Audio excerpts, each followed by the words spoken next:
Very very good morning, good afternoon and good night. आप जिस भी टाइम मेरा वीडियो देख रहे हैं आपको उस टाइम का विश। तो हम लोग आज करने जा रहे हैं class 11th maths chapter number 1 sets की एक्सरसाइज 1.1। अगर आपने इंट्रोडक्शन वीडियो नहीं देखा है तो मैं लिंक डिस्क्रिप्शन बॉक्स में दे दूंगा, आप उसको ज़रूर देखें, नहीं तो ये एक्सरसाइज आपके समझ में नहीं आएगी। तो चलिए हम लोग स्टार्ट करते हैं। पहला क्वेश्चन है एनसीईआरटी का, which of the following are sets, justify your answer. आपको बताना है कि इसमें कौन सा सेट है और कौन सा नहीं है विद रीजन। ठीक है, तो हम यहाँ पे देखते हैं the collection of all the months of a year beginning with letter J. आपको बताना है कि जो ऑल द मंथ्स, ईयर में जितने भी मंथ्स होते हैं बिगनिंग विद लेटर जे, जो लेटर जे से स्टार्ट होते हैं उनका सेट बताना है, ये पॉसिबल है या नहीं। तो हमने सेट की डेफिनेशन पढ़ी थी, a well defined collection of distinct object is known as set. तो यहाँ पे देखिएगा, जो ऑब्जेक्ट्स का जो कलेक्शन है वो अगर वेल डिफाइंड हो जाएगा तो सेट होगा, अगर वेल डिफाइंड नहीं होगा तो वो फिर वो सेट नहीं होगा। तो यानी कि अगर जी हम क्वेश्चन किसी से पूछें तो वो 3 मंथ ही बताएगा, जैसे जनवरी जनवरी फरवरी मार्च अप्रैल मई जून जुलाई। तो यहाँ पे सिर्फ 3 मंथ्स, यानी कि जनवरी जून जुलाई। फिर अगस्त सितंबर अक्टूबर नवंबर दिसंबर, यानी कि कोई भी मंथ्स जे से नहीं शुरू हो रहे हैं, सिर्फ 3 मंथ्स ही जे से शुरू हो रहे हैं। तो कौन कौन से हैं? जनवरी, जून और जुलाई। 3 मंथ्स हमारे जे से शुरू हो रहे हैं, यानी कि कौन कौन से हैं? जनवरी, फिर जून और जुलाई। तो ये क्या है? एक सेट है। Yes, it is a set. Because क्यों है? क्योंकि it does not vary from person to person. क्यों? It does not vary from person to person. ये सेट क्यों है? क्योंकि ये पर्सन टू पर्सन वेरी नहीं करेगा। ये आंसर जो है पर्सन टू पर्सन वेरी नहीं करेगा। अब देखते हैं दूसरा क्वेश्चन। ये क्वेश्चन आप किसी से भी पूछिए, आंसर यही मिलेगा। ठीक है, इसलिए ये सेट है। अब दूसरा क्वेश्चन देखते हैं, the collection of 10 most talented writers of India. जो इंडिया में 10 मोस्ट टैलेंटेड राइटर्स का सेट पॉसिबल है? नहीं पॉसिबल है, क्योंकि ये क्वेश्चन आप किसी से भी पूछें, जिससे भी पूछेंगे, हो सकता है उसका राइटर दूसरा हो फेवरेट, या उसके हिसाब से कोई दूसरा टैलेंटेड राइटर हो, हमारे हिसाब से कोई दूसरा हो, या तीसरे बंदे के हिसाब से कोई दूसरा हो। ये जी क्वेश्चन जिससे भी आप पूछेंगे, ये answer person to person vary करेगा। तो ये क्या है? It is not a set, because लिख देते हैं, it is not a set because it's answer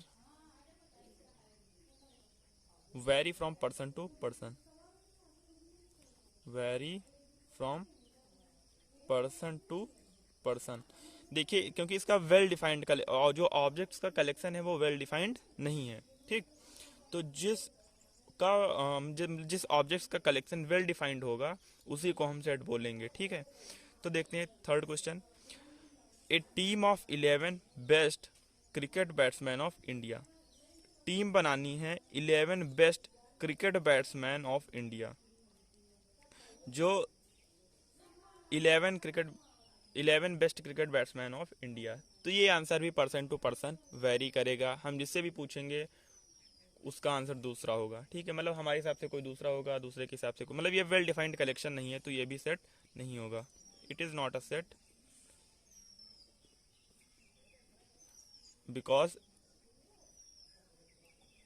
this answer vary from because it's answer vary from person to person. ये answer भी पर्सन टू पर्सन वेरी करेगा, ये इसलिए ये भी सेट नहीं है। The collection of all boys in your class. ये देखते हैं, the collection of all boys in your class. आपके क्लास में जितने भी बॉयज हैं उनका कलेक्शन, हाँ ये पॉसिबल है। It is a set because it does not vary from person to person, और it does not vary from person to person, क्योंकि ये वेल डिफाइंड कलेक्शन है, इसलिए वेरी नहीं करेगा। फिर फिफ्थ पार्ट देखते हैं, the collection of all natural numbers less than 100, यानी कि ये कहाँ से जाएगा, ये अगर सेट बनाते हैं तो 1 to 99, ये भी सेट पॉसिबल है, क्योंकि ये भी yes it is a set because it does not vary from person to person. लिख देंगे because it's answer does not very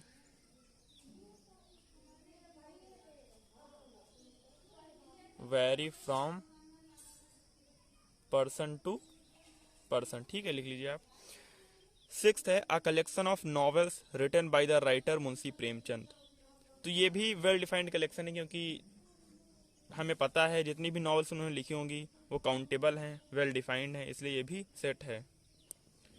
it is a set. Reason देना है तो आप बता देंगे because it is a well defined collection of object, it does not vary from person to person. ठीक, फिर इसमें the collection of all even integers, the collection of all even integers, मतलब जितने भी इवन इंटीजर्स हैं वो भी possible हैं। हाँ, ये भी पॉसिबल है, काउंटेबल हैं। ठीक है, तो ये आ जाएगा इनफाइनाइट सेट में, मतलब जिसको गिना जा सकता है लेकिन इनफाइनाइट होंगे, तो इसलिए भी हाँ ये सेट है।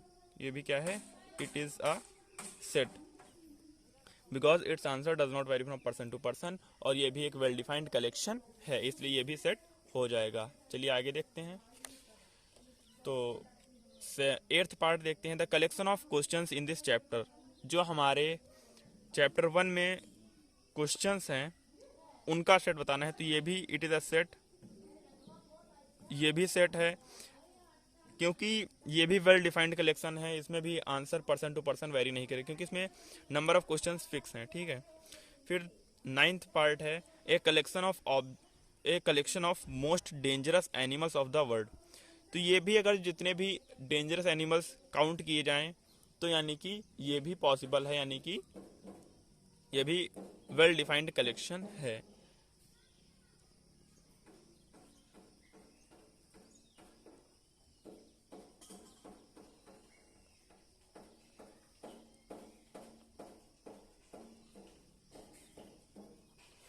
आप सोच रहे होंगे कि ये नहीं होना चाहिए था, लेकिन ये सेट होगा, क्योंकि देखिए आप भले ही मतलब काउंट ना करें लेकिन वो काउंटेबल तो हैं, आप काउंट तो कर सकते हैं, इसलिए ये भी सेट हो जाएगा। वेल डिफाइंड कलेक्शन है, इसलिए ये भी सेट हो जाएगा। फिर क्वेश्चन नंबर सेकंड क्या बोलता है, let A is equals to. तो क्वेश्चन नंबर 2 बोल रहा है let A is equals to set 1 2 3 4 5 6। ठीक, ये कोई सेट दिया हुआ है, insert the appropriate symbol belongs to और not belongs to in the blank spaces. तो ये मैंने आपको इंट्रोडक्शन में बताया था कि अगर कोई जो एलिमेंट्स सेट में, जैसे सेट ए दिया हुआ है, यहाँ पे ये एलिमेंट्स उसके दिए हुए हैं, तो अगर ये इसको बिलोंग करेंगे, और अगर ये इसमें एलिमेंट्स नहीं दिए हुए हैं वो इसको बिलोंग नहीं करेंगे। ठीक, तो अब हम इसको सॉल्व करते हैं। देखिए जैसे 5 बिलोंग्स, यहाँ पे वो स्पेस छोड़ा गया है, आपको बताना है बिलोंग करता है या नहीं बिलोंग करता। तो इसमें देखिए 5 है, कहीं पे 5 है भाई, तो 5 बिलोंग्स टू ए। अब ऐसे ही 8 देखते हैं, तो इसमें 8 तो है नहीं, तो 8 डज नॉट बिलोंग्स टू ए। ठीक, फिर 0 भी नहीं है, तो 0 क्या हो जाएगा, डज नॉट बिलोंग्स टू ए। अब ऐसे ही देखिए 4 है, तो 4 बिलोंग करता है ऐसे, 2 है, 2 भी बिलोंग करता है ऐसे, 10 नहीं है तो 10 भी बिलोंग नहीं करता, यानी कि 10 डज नॉट बिलोंग्स टू ए। तो ये क्वेश्चन 2 सॉल्व हो गया है, ये तो बहुत ही सिंपल था। अब हम लोग चलते हैं क्वेश्चन नंबर 3 पे। तो क्वेश्चन नंबर 3 बोला है write the following sets in roster form. तो ये मैंने आपको इंट्रोडक्शन में बताया था कि रोस्टर फॉर्म क्या होती है और सेट बिल्डर फॉर्म क्या होती है। तो यहाँ पे सेट बिल्डर फॉर्म में ये सेट दिया हुआ है और इसे आपको रोस्टर फॉर्म में करना है। तो चलिए कन्वर्ट करते हैं। तो यहाँ पे दिया हुआ है x, the set of all x such that x is an integer and x is greater than equal to -3 and less than equal to 7। इसका मतलब है लेस देन और इसका मतलब है इक्वल टू। इसका भी मतलब है ग्रेटर, माफ़ कीजिएगा, इसका मतलब है ग्रेटर देन और इसका मतलब है इक्वल टू, और इसका मतलब है लेस देन और इक्वल टू। इसे पढ़ते हैं ग्रेटर देन इक्वल टू और इसे पढ़ते हैं लेस देन इक्वल टू। ठीक है, तो इसको ये जो ब्रैकेट लगे हैं इसको बोलते हैं, जो कर्ली ब्रैकेट लगा हुआ है इसको पढ़ते हैं द सेट ऑफ ऑल, फिर x लगा है तो x, इसको बोलेंगे the set of all x फिर इस जो दो पॉइंट लगे हुए यानी कि कॉलन, इसको बोलते हैं सच दैट। तो इसको पढ़ेंगे ऐसे, the set of all x such that x is an integer and x is greater than equal to -3 and less than equal to 7। तो यानी कि सेट किसका है, एक्स क्या है, एक्स कोई इंटीजर है जो -3 के इक्वल है और या फिर उससे बड़ा है, और लेस देन 7 और उससे छोटा है। ठीक, तो इसको चलो करते हैं। तो x क्या है, -3 के इक्वल है, -3 लिख लिया, -2 -1 0 1 2 3 4 5 6 और 7। इसमें बोला है लेस देन और इक्वल टू, यहाँ पे बोला है ग्रेटर देन और इक्वल टू, मतलब 3 से बड़ा है और 3 के बराबर भी है। x जो है वो एक इंटीजर है। ठीक, तो ये सेट ऐसे आ गया रोस्टर फॉर्म में, ये वाला सेट बन जाएगा। ठीक, अब सेकंड पार्ट देखते हैं इसका। इसमें बोला जा रहा है, बी सेट दिया हुआ है, the set of all x such that x is a natural number less than 6। अब देखिए बी लिखते हैं, इसको रोस्टर फॉर्म में कन्वर्ट करना है। तो एक्स क्या है, नेचुरल नंबर है और लेस देन 6 है। एक्स क्या है, हमारा नेचुरल नंबर है और लेस देन 6 है, यानी कि 1 2 3 4 और 5। अब यहाँ पे लेस देन है ना, तो यहाँ पे 6 नहीं लेंगे, 6 से छोटे नेचुरल नंबर्स लेंगे। तो ये भी हमारा रोस्टर फॉर्म में कन्वर्ट हो गया। तो अब थर्ड पार्ट देखते हैं। तो इसमें बोला जा रहा है, सेट दिया हुआ है, the set of all x such that x is a 2 digit natural number, जो एक्स क्या है, 2 डिजिट नेचुरल नंबर है, such that the sum of its digit is 8। और उन दोनों को जब आपस में जोड़ा जाता है तो उसका सम 8 आता है। तो चलिए इसे सॉल्व करते हैं इसके रोस्टर फॉर्म में। तो मतलब 2 डिजिट नेचुरल नंबर्स हैं और उसको जोड़ ऐड करें अगर जो आपस में, तो वो आ जाएगा 8। तो कैसे करेंगे, यानी यहाँ पे आ जाएगा जैसे 1 और 7। इसको अगर 1 7 2 डिजिट नेचुरल नंबर है, 1 है नेचुरल नंबर, 7 भी नेचुरल नंबर। तो अगर इसको आपस में ऐड करते हैं तो 1 + 7 करेंगे तो क्या आ जाएगा, हमारा 8 आ जाएगा। ठीक, फिर दूसरा देखते हैं 2 6, ये भी नेचुरल नंबर है और अगर इसको आपस में ऐड करते हैं हम 2 + 6 तो भी 8 आ जाएगा। ठीक, यहाँ फिर 2 6 हो गया, फिर इधर देखिए 3 5, ठीक 4 4, फिर 5 3, यहाँ से 6 2 7 1, 1 2 3 4 5 6, और अगर देखें यहाँ पे तो 0 और 8 भी लिख सकते हैं और 8 और 0 भी लिख सकते हैं। तो ये क्या हो जाएगा, हमारी रोस्टर फॉर्म। इसमें बोला था कि x जो है वो कोई 2 डिजिट नेचुरल नंबर है। ठीक, 2 डिजिट का नेचुरल नंबर है, यहाँ पे देखिए 2 डिजिट का नेचुरल नंबर है। ठीक है, सारे 2 डिजिट के नेचुरल नंबर हैं और अगर इन्हें आपस में ऐड करते हैं तो उनका सम भी 8 आ रहा है। 1 7 8 होगा, 6 2 8 होगा, 5 और 3 8 होगा, 4 4 8 होगा। ठीक है, फिर 0 8 और या फिर 8 0 को ऐड करेंगे तो वो भी 8 होगा। ठीक है, तो आपको समझ में आया होगा। अगर कोई परेशानी होती है तो आप कमेंट बॉक्स में ज़रूर बताएं। फिर फोर्थ पार्ट इसका देखते हैं, d is equal to the set of x such that x is a prime number which is a divisor of 60। x क्या है, प्राइम नंबर है। x क्या है, प्राइम नंबर। तो पहले ये जानिए प्राइम नंबर होते क्या है। प्राइम नंबर वो नंबर होते हैं जो खुद से डिवाइड हों या फिर 1 से डिवाइड हों। मतलब जैसे 2 क्या है, 2 खुद से डिवाइड होगा या फिर 1 से डिवाइड होगा। जैसे कि 3 किस खुद से भी डिवाइड होगा, 3 से और 1 से। ऐसे ही अब आप बोलिए 6, तो 6 हमारा प्राइम नंबर नहीं है क्योंकि वो 2 से डिवाइड होगा, 3 से डिवाइड होगा, 6 से भी डिवाइड होगा।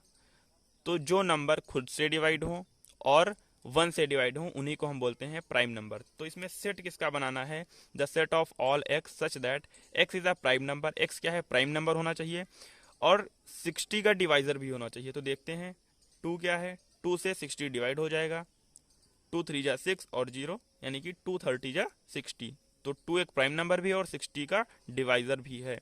ऐसे ही फिर 3 है, 3 भी प्राइम नंबर है और 60 का डिवाइजर है। फिर 5 5 भी हमारा 60 का डिवाइज़र और प्राइम नंबर है, ठीक।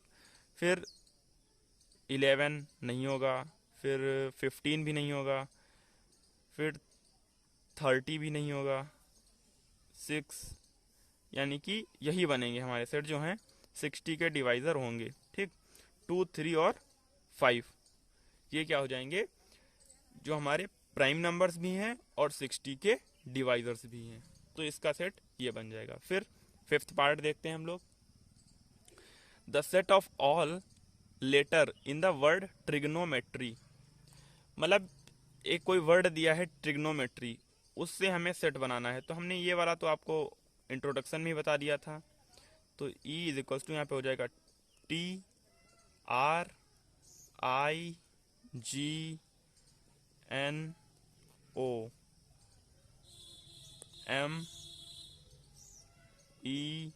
फिर R देखिए यहाँ पे फिर आ रहा तो R नहीं लिखेंगे, फिर आ जाएगा Y। जो एलिमेंट्स रिपीट कर रहे होंगे उसको हम नहीं लिखेंगे। तो देख लेते हैं, रिपीट नहीं हुआ, ठीक है।